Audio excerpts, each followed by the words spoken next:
ചിങ്കൂസ്. ഞാൻ ഈ അടുത്ത് വായിച്ചൊരു പുസ്തകത്തിൻ്റെ വിശേഷങ്ങൾ പങ്കുവയ്ക്കാനാണ് ഇന്നിവിടെ എത്തിയിരിക്കുന്നത്. മറ്റൊന്നുമല്ല, നമ്മുടെ KR മീരയുടെ ആ മരത്തെയും മറന്നു മറന്നു ഞാൻ എന്നുള്ളൊരു ചെറിയ പുസ്തകത്തിൻ്റെ വിശേഷങ്ങളാണ് ഞാനിവിടെ പങ്കുവയ്ക്കുന്നത്. നമ്മുടെ മനസ്സിലുള്ള പ്രണയം അത് എത്ര ആഴത്തിൽ പതിയുന്നു, എത്ര തന്നെ അവരെ നമുക്ക് വെറുക്കാൻ ശ്രമിച്ചാലും കഴിയാത്ത രീതിയിൽ ആ പ്രണയം നമ്മുടെ മനസ്സിൽ വീണ്ടും വീണ്ടും തളിർത്തു വരുന്ന ഒരു വിശേഷമാണ് ഈ പുസ്തകത്തിലൂടെ നമ്മൾ പങ്കുവയ്ക്കുന്നത്.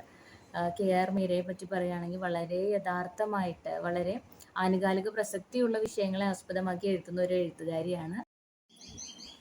രാധികയ്ക്ക് 10 വയസ്സ് തുടങ്ങുമ്പോഴാണ് നമ്മുടെ കഥ തുടങ്ങുന്നത്.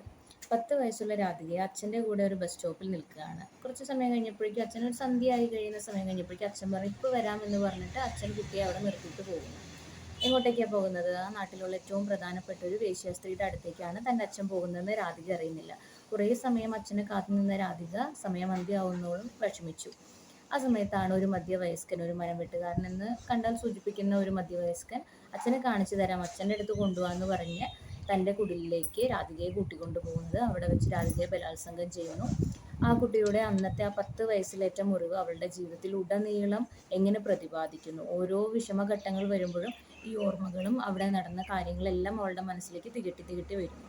അങ്ങനെ രാധികയുടെ അച്ഛനെ ഒന്ന് പോലീസ് പിടിക്കുന്നു. രാധികയെ വിവസ്ത്രയായിട്ട് പോലീസ് സ്റ്റേഷനിൽ എത്തുമ്പോൾ കാണുന്ന അച്ഛൻ്റെ മാനസികാവസ്ഥ, അച്ഛനെ അങ്ങനെ കാണുമ്പോൾ ഉണ്ടാകുന്ന രാധികയുടെ മാനസികാവസ്ഥ, അതിനുശേഷം അച്ഛൻ്റെ മാനസിക നില തെറ്റുന്നു.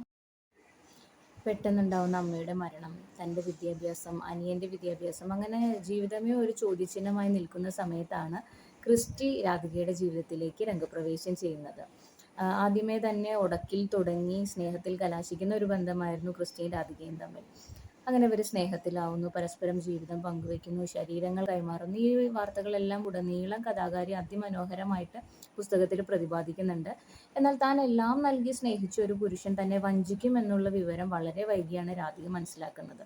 എല്ലാം നല്ല സ്നേഹത്തിൽ നല്ലൊരു ഓളത്തിൽ പോയിക്കൊണ്ടിരിക്കുന്ന സമയത്താണ് ക്രിസ്റ്റിയുടെ സമ്മതത്തോടു തന്നെ, ക്രിസ്റ്റിയുടെ ആഗ്രഹപ്രകാരം തന്നെ രാധിക ഗർഭിണിയാകുന്നു. അങ്ങനെ കുഞ്ഞിനിടാനുള്ള പേരും എല്ലാം അവർ സങ്കല്പിച്ച് റെഡിയാക്കി വെച്ചിരുന്നതാണ്. എന്നിരുന്നാലും പെട്ടെന്നുണ്ടാവുന്ന ക്രിസ്റ്റിയുടെ ആ ഒരു സ്വഭാവത്തിൽ ഉണ്ടാവുന്ന മാറ്റം രാധികയെ ഭയങ്കരമായിട്ട് പേടിയിൽ ആഴ്പ്പെടുത്തുകയാണ് ചെയ്തത്. പെട്ടെന്ന് അതൊരു ഭയാനകമായിട്ടുള്ള നിമിഷമായിരുന്നു. എങ്ങനെ ക്രിസ്റ്റി അത് വളരെ ആക്രോശിച്ച് അത് വേണ്ട, നമുക്കത് നശിപ്പിക്കണം എന്നൊക്കെ പറയുമ്പോൾ അത് താങ്ങുന്നതിലും അപ്പുറമായിരുന്നു രാധികയ്ക്ക്.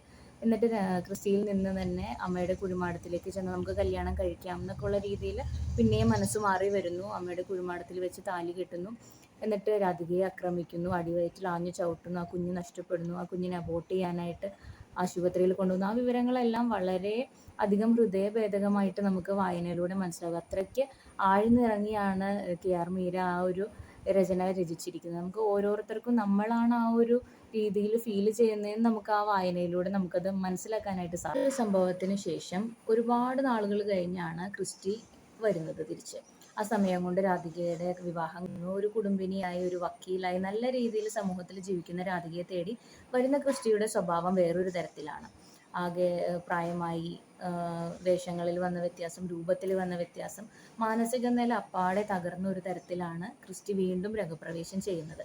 അത് രാധികയുടെ മനസ്സിനെ വല്ലാണ്ട് പിടിച്ചുലച്ചു. കാരണം താൻ മറക്കാൻ ശ്രമിക്കുന്ന ഒരു അധ്യായം വീണ്ടും ഇനി തുറക്കുകയാണോ എന്നുള്ള ഭയം രാധികയുടെ ഉള്ളിലുണ്ടായിരുന്നു. അങ്ങനെ കുടുംബജീവിതത്തിൽ ഉണ്ടാകുന്ന പ്രശ്നങ്ങൾ, തനിക്ക് മാനസികമായി ഉണ്ടാകുന്ന പ്രശ്നങ്ങൾ, ഇതെല്ലാം നമുക്ക് ഉടനീളം കഥയിൽ കാണാനായിട്ട് സാധിക്കും. ഇതിൽ KR മീര വരച്ചു കാട്ടുന്നത് മറ്റൊന്നുമല്ല, ഒരു സ്ത്രീ തൻ്റെ മനസ്സിൽ ഒരാളെ സൂക്ഷിച്ചു കഴിഞ്ഞാൽ അല്ലെങ്കിൽ അദ്ദേഹത്തെ പ്രണയിച്ചു കഴിഞ്ഞാൽ എത്ര തന്നെ 1000 കാരണങ്ങൾ അദ്ദേഹത്തെ വെറുക്കാനുണ്ടായാൽ പോലും ആ സ്ത്രീയുടെ മനസ്സിൽ എന്നും അയാളോടുള്ളൊരു സ്നേഹം ഉണ്ടാവുമെന്നുള്ളതാണ്. അതിൻ്റെ ഉത്തമ ഉദാഹരണമാണ് നമ്മുടെ കഥയിലെ രാധിക. നല്ലൊരു രീതിയിൽ വായിച്ചിരിക്കാൻ പറ്റുന്ന ഒരു പുസ്തകമാണ്. എല്ലാവരും ട്രൈ ചെയ്ത് നോക്കുക. Thank you.